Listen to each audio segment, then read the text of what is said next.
question from the lady side. Good evening, everybody. My name is Amuta. I am working in Indian Embassy.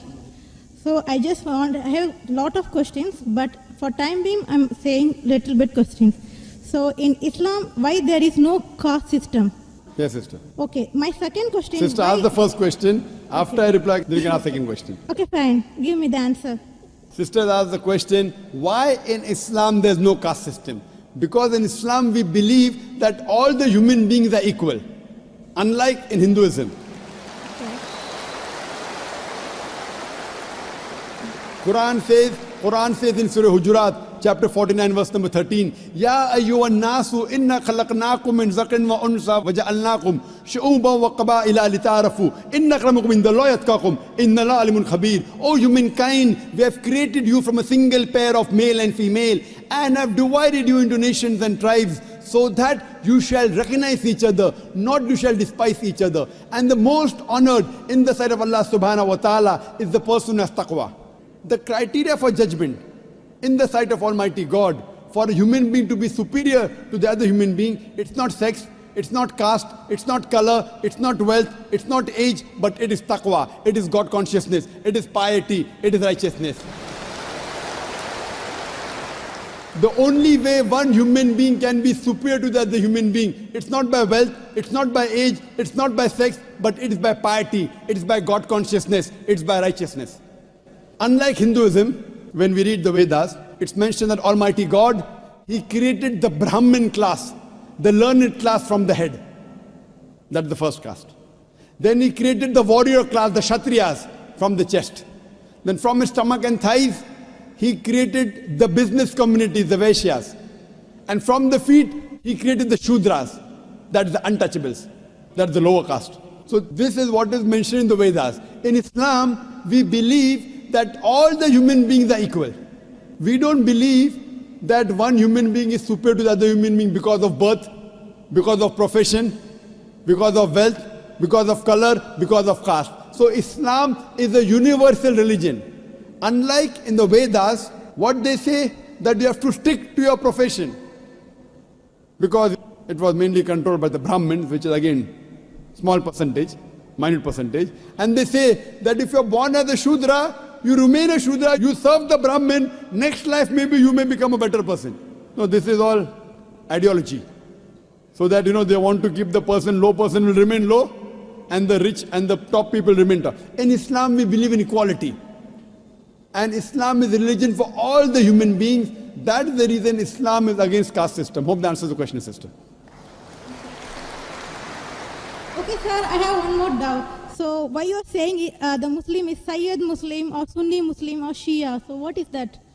Sister said that why am I saying Sayyid Muslim and Shia Muslim Sunni? I never said Sayyid Muslim Shia. Muslim is the one who submits his will to Almighty God. In Islam, there is no sect. Allah says in the Quran in Surah Al-Imran chapter 3 verse number 103, وَاتَصِمُوا بِحَبْلِ اللَّهِ جَمِيعًا وَلَا تَفَرَّقُوا. Hold to the rope of Allah strongly and be not divided.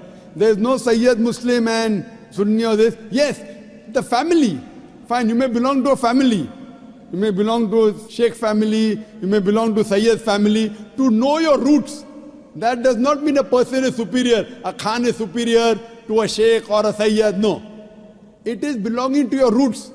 Like how you may come from some family so that you have come from particular land or particular area. If you have come from Konkan region. So this is family background. It doesn't mean one person is superior to the other. The only way one human being can be superior to the other human being is by piety, is by righteousness, is by God consciousness. Hope that answers the question, sister. Okay, second question. Why in Islam in marriages no horoscope is seen?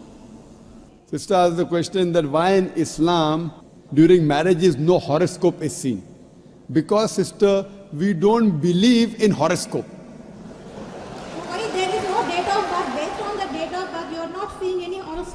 Yes, sister, I'll come to it. I will tell you what Hinduism says, because I studied Hinduism. In Hinduism, they believe in horoscope. Kundali. No, Kundali? Yeah, I know. It's called Kundali. Yes, you know, sister. When Kundali, you tell your date of birth, then they say that this sun was there, and this Shagun, and this Grahan came. This is a science. But this science is not established science.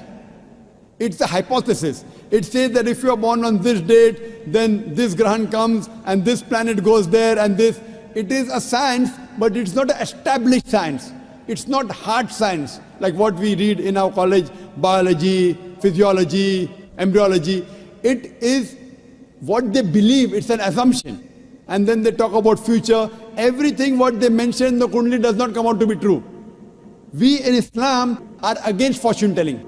Quran says in Surah Ma'idah chapter number 5 verse number 90, Ya alladhina amanu innamal khamru wal maisuru. Oh, you believe, most certainly intoxicant and gambling, wal anzabu wal aslamu, dedication of stones, divination of arrows, rijsum min amali shaitan. These are Satan's handiwork. Fashtanibu lalakum tuflihun. Abstain from this handiwork that you may prosper. Quran says this fortune telling, divination of arrows, they are Satan's handiwork. Abstain from it that you may prosper. So in Islam, we do not believe in this. Many a time, you go in a machine, you put your date of birth, then it comes out there. Something good is going to happen to you in the next 1 week. Even if 100 bad things happen, one good thing will surely happen. The next person goes, it comes horoscope, something bad is going to happen in the next 1 month. So these are statements that are made which are so ambiguous. And all this, parrot goes and picks up a chit, and you come to know your kundali or what your future. So in Islam, we don't believe a parrot can pick up and tell you what is your future, or by reading the palm, or looking at the stars. Islam is against this. And many a time, you get fooled into believing that it is true. And there was a research done that once a psychologist, he was teaching a class of 100 students. And after 1 week, he said, now I have understood your background, everything. I will write about each individual person, about his past and everything. But don't open the chit until I tell you. So he wrote to all 100 students details about the past. Then he said, okay, now open the chits and give me gradation. How much am I accurate? Believe me, more than 95% of the students said the professor was more than 90% correct. The secret was the professor wrote the same thing for everyone. These are such ambiguous statements. What we have to realize is that Islam is against fortune telling, against knowing about the future. That's the reason there's no kundli required. If the kundli was there, yet we find that so many marriages are being broken in Hinduism. Why? What we believe that we have to choose our life partner. And our beloved Prophet Muhammad Sallallahu Alaihi Wasallam said, it's mentioned in Sahih Hadith, that whenever you choose your life partner, you look for 4 things. Beauty, wealth, nobility, and virtue. The best is virtue.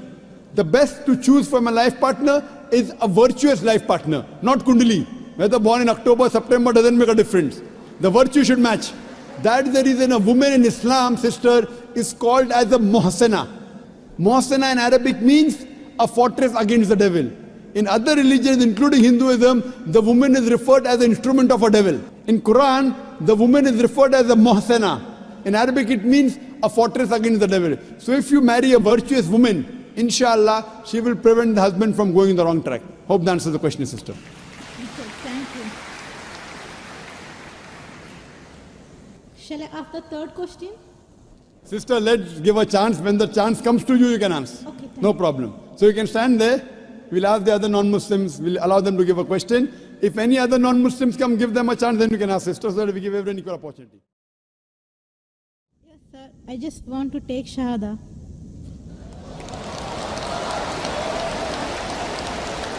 MashaAllah. The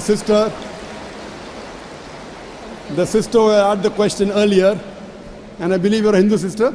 Yeah, I'm Hindu. Yes, the sister who had the earlier question, MashaAllah, Allah gave her hidayat and she wants to accept Islam. I want to ask you, sister, do you believe there is one God? Yeah, I believe in Do you one God. believe that Almighty God has got no images? Yes, sir, I believe. Yes, and you believe that there's no one to worship besides Allah?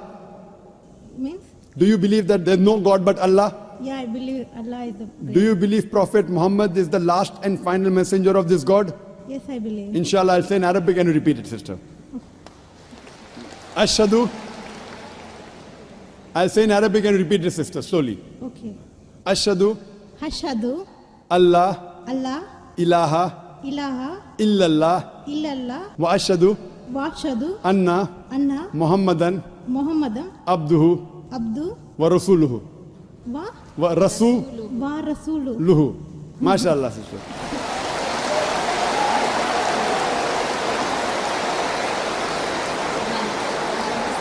Sister, I'll just say the translation. I'll just mention the translation, sister. You just repeated the translation, which will be much more easier. I bear witness. Say, I bear witness. I bear witness I bear witness that that there is no God there is no God but Allah, but Allah, and Prophet Muhammad and Prophet Muhammad is is the messenger the messenger and servant of Almighty God. and Servant of Almighty God. servant of Almighty God. MashaAllah, sister. You are a Muslim. May Allah subhanahu reward you. And may Allah grant you Jannah. And sister, as I mentioned earlier, if you have any question, any queries, please don't feel shy. You can contact the local organizations here. If you have any questions, you can even send an email to our organization, islam@irf.net. We have a ladies wing which takes care of any questions, any queries, any problems you have. And sister, see to it that as you keep on learning whatever about Islam, slowly and steadily. Main thing is Iman, believing. The practice keeps on coming slowly and steadily. Whatever you learn, you can ask questions, you can keep on following, and slowly, inshallah, you can keep on following all the trends of Islam. Thank you very much, sister. Sir, is there any organization which can teach me how to pray, how to do all the things? I'm sure there is an organization, Darul Bir. The organization I know in Dubai, Darul Bir. I'm sure there are lady organizations, and I think there's Sister Yasmin, who is the wife of my friend Brother Najmuddin. Surely Sister Yasmin will be somewhere in the ladies wing. They have a ladies organization. You can contact the volunteer, and inshallah they'll help you out in teaching you how to pray, how to offer salah, and the other aspects of Islam. Thank you, sister.